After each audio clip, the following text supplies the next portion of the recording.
saudara-saudaraku, tidak terasa kita telah tiba di hari yang terakhir dalam acara sajian rohani pada saat ini. Di hari yang ke-6 yang berjudul Resah dan Gelisah karena belum mandi. Mari kita tunduk kepala sebelumnya dan kita berdoa. Bapa, kami kembali bertemu di hari yang terakhir untuk menikmati sajian rohani. Berkati firman yang akan kami dengarkan pada saat ini, dalam nama Yesus, amin. Saudara, orang yang belum mandi pastinya akan merasa gelisah dan juga merasa resah.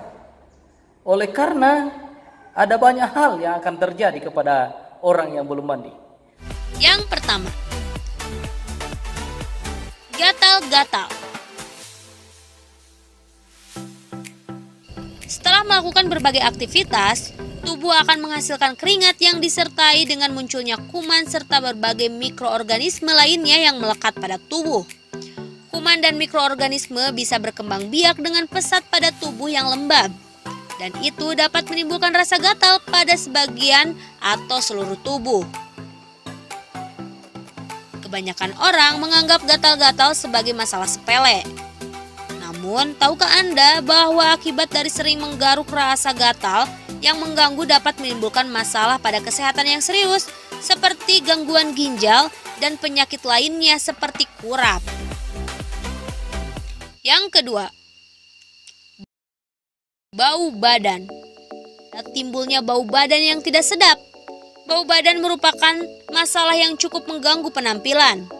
Bau badan terjadi saat keringat, minyak wangi, dan bakteri dalam tubuh bercampur dalam satu dan berakibat menimbulkan bau tidak sedap. Untuk itu, menjaga kebersihan tubuh sebelum maupun sesudah beraktivitas sangatlah penting. Yang ketiga,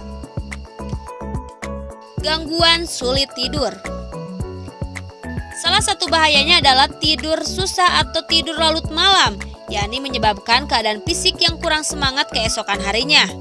Yang keempat, gangguan eksema. Peradangan yang terjadi akibat kulit kering dan gatal. Ciri penyakit ini adalah munculnya lepuhan dan gelembung kecil pada kulit jika dipecah akan mengeluarkan cairan. Gangguan ini dapat disebabkan oleh berbagai faktor seperti debu, keringat, pasir, dan berbagai bakteri lainnya. Orang yang tidak mandi akan memungkinkan terserang rasa gatal karena banyaknya kotoran yang melekat di dalam tubuh. Hal itu tentu saja akan memicu resiko seseorang terkena infeksi eksema maupun infeksi kulit lainnya. Yang kelima, stres dan depresi. Stres dan depresi disebabkan karena menegangnya otot dan saraf dalam tubuh akibat kelelahan melakukan berbagai aktivitas. Untuk itu, segeralah untuk membersihkan badan dengan mandi, karena dengan mandi akan menimbulkan relaksasi pada otot-otot dan saraf tubuh, sehingga kita terhindar dari stres dan kecemasan. Yang keenam, meningkatkan suhu tubuh. Aktivitas sehari-hari tentu akan membuat tubuh kita berkeringat. Hal ini dapat membawa dampak buruk bagi kesehatan. Mandi setelahnya akan membantu menurunkan keadaan tersebut. Akan tetapi pada saat masih berkeringat, jangan terburu-buru untuk mandi. Tunggulah sebentar hingga keringat hilang atau kering. Yang ketujuh, tubuh menjadi lemas dan tak bergairah. Keringat dan debu yang bercampur usai beraktivitas mengakibatkan tubuh terasa lengket dan banyak ion negatif yang masuk ke dalam tubuh. Tentu saja hal ini akan menghilangkan gairah kita untuk melakukan aktivitas lainnya. Mandi menggunakan air dingin bisa mengeluarkan ion-ion negatif dalam tubuh, sehingga tubuh terasa segar dan sehat. Yang kedelapan, efek sosial. Karena perubahan perilaku seperti sering menggaruk dan bau badan yang tidak enak akibat tidak mandi bisa membuat kita dijauhi teman-teman. Mereka pasti merasa terganggu dengan bau tak sedap yang keluar dari tubuh kita. Meskipun kita telah berusaha menutupi dengan menggunakan parfum, tapi itu justru akan menambah masalah bau. Setelah kita melihat tayangan yang baru lewat, saya mau katakan bahwa betapa penting untuk kita mandi. Sebagai orang Kristen, saudara-saudaraku, Alkitab mengajarkan kita, bila seseorang mau menjadi Kristen atau mau menjadi pengikut Kristus, maka sangat perlu untuk dimandikan, yang dalam bahasa Alkitabnya yaitu dibaptiskan. Nah, saudara-saudara, mengapa perlu untuk dimandikan atau dibaptiskan? Yang pertama, untuk mengikuti kehendak Allah. Kita dapat lihat dalam Matius pasalnya yang ketiga ayat 15. Lalu Yesus menjawab, katanya kepadanya, biarlah hal itu terjadi, karena demikianlah sepatutnya kita menggenapkan seluruh kehendak Allah. Saudara-saudara, yang pertama ini untuk mengikuti kehendak Allah. Yang kedua, supaya dosa diampuni. Kita boleh lihat di dalam Kisah Para Rasul pasalnya yang kedua ayat 37 dan 38. Ketika mereka mendengar hal itu, hati mereka terharu. Lalu mereka bertanya kepada Petrus dan rasul-rasul lain, apakah yang harus kami perbuat, saudara-saudaraku?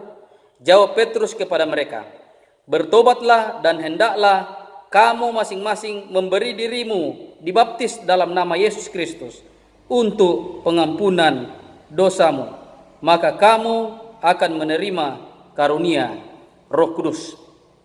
Jadi, yang kedua adalah supaya dosa diampuni. Mengapa harus dibaptis? Yang ketiga, agar diselamatkan. Kita boleh lihat di dalam Markus pasalnya yang ke-16 ayat 16. Siapa yang percaya dan dibaptis akan diselamatkan, tetapi siapa yang tidak percaya akan dihukum. Jadi yang ketiga adalah supaya diselamatkan. Jadi pertanyaan pada saat ini, bagaimanakah saya harus dibaptis? Sementara di dunia ini banyak praktek baptisan yang dilakukan oleh banyak orang. Seperti ada percik, ada kibarkan bendera, ada di lewat telepon, ada yang dikuburkan dalam tanah, dan bermacam-macam. Ada banyak macam baptisan yang dipraktekkan oleh orang di atas dunia ini. Tetapi Alkitab menyatakan bahwa hanya ada satu baptisan di dalam Efesus pasal 4 ayat 5. Satu Tuhan, satu iman, dan satu baptisan. Lalu yang menjadi pertanyaan, yang manakah baptisan yang benar itu menurut Alkitab? Ciri-ciri baptisan yang benar. Yang pertama, harus banyak air. Seperti yang dicatatkan di dalam Yohanes pasal 3. Yohanes pasalnya yang ketiga, ayatnya yang ke-23. Akan tetapi Yohanes pun membaptis juga di Ainon, dekat Salim. Sebab di situ banyak air dan orang-orang datang ke situ untuk dibaptiskan. Ciri yang pertama, harus banyak air. Ciri yang kedua, turun ke dalam air. Kita boleh baca di dalam Kisah Para Rasul, pasalnya yang ke-8. Ayat 38. Lalu orang Ethiopia itu menyuruh menghentikan kereta itu, dan keduanya turun ke dalam air, baik Filipus maupun sida-sida itu, dan Filipus membaptis dia. Turun ke dalam air, ciri yang kedua. Lalu kemudian ciri yang ketiga, keluar dari dalam air. Kita boleh baca di dalam Kisah 8 ayat 39. Dan setelah mereka keluar dari air, Roh Tuhan tiba-tiba melirikan Filipus dan sida-sida itu. Tidak melihatnya lagi. Ia meneruskan perjalanan dengan penuh sukacita. Jadi ada 3 ciri yang diberikan Alkitab, yang memberikan keterangan kepada kita bahwa baptisan yang benar adalah, satu, harus banyak air. Yang kedua, harus turun ke dalam air. Lalu kemudian yang ketiga, keluar dari dalam air. Dan hal tersebut telah diberikan contoh oleh Yesus kepada kita. Kita boleh lihat ayatnya di dalam Matius 3 ayatnya yang ke-16. Matius 3 ayatnya yang ke-16. Ini adalah perikopnya di atas. Yesus dibaptiskan Yohanes. Ayatnya yang ke-16. Sesudah dibaptis, Yesus segera keluar dari air, dan pada waktu itu juga langit terbuka, dan ia melihat Roh Allah seperti burung merpati turun ke atasnya. Saudara-saudara, ketika Yesus selesai dibaptis, dia keluar dari dalam air. Kalau dia keluar dari dalam air, tentunya sebelumnya dia masuk ke dalam air. Dan di sungai Yordan banyak air. Jadi, saudara-saudara, ketiga ciri tadi telah dilaksanakan oleh Yesus ketika dia dibaptis. Bagaimanakah seruan Yesus tentang baptisan? Mari kita lihat dalam Yohanes 3 ayatnya yang ke-5.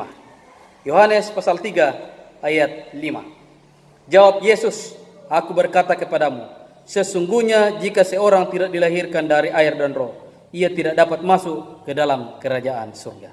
Saudara-saudara, betapa penting untuk dimandikan. Karena kalau tidak, Yesus katakan tidak ada bagian dalam kerajaan surga. Lalu bagaimana dengan Yohanes 13 ayat 15? Sebab aku telah memberikan suatu teladan kepada kamu, supaya kamu juga berbuat seperti yang telah berbuat kepadamu. Kalau Yesus dibaptiskan dengan cara masuk ke dalam air, lalu kemudian keluar dari dalam air, dan ada banyak air, maka kita pun harus demikian. Banyak yang katakan, ya kalau begitu Yesus dibaptis di sungai Yordan, kita juga harus ke sungai Yordan. Oh tidak, saudara-saudara. Yohanes pun membaptis di Ainon dekat salib, seperti yang kita bacakan tadi. Jadi, yang penting banyak air, turun ke dalam air, dan keluar dari dalam air. Itulah teladan yang diberikan Yesus kepada saya dan saudara untuk kita ikuti. Kisah Para Rasul 22 ayat 16. Dan sekarang, mengapa engkau masih ragu-ragu? Bangunlah, berilah dirimu dibaptis, dan dosa-dosamu disucikan, sambil berselu dalam nama Tuhan. Setelah saudara-saudara mengetahui inilah baptisan yang benar, dan setelah saudara percaya, maka jangan ragu-ragu untuk dibaptiskan dengan baptisan seperti yang Alkitab katakan. Dibaptiskan sama seperti Yesus dibaptiskan. Saya percaya saudara akan mengambil kesempatan untuk mau dibaptiskan seperti Yesus dibaptiskan, yaitu banyak air, turun ke dalam air, dan keluar dari dalam air. Maka Yesus katakan di dalam Yohanes 3 ayatnya yang ke-5 tadi, bahwa ketika kita percaya dan dibaptis, maka kita akan dapat bagian di dalam kerajaan surga. Saya bawa dalam nama Yesus. Amin.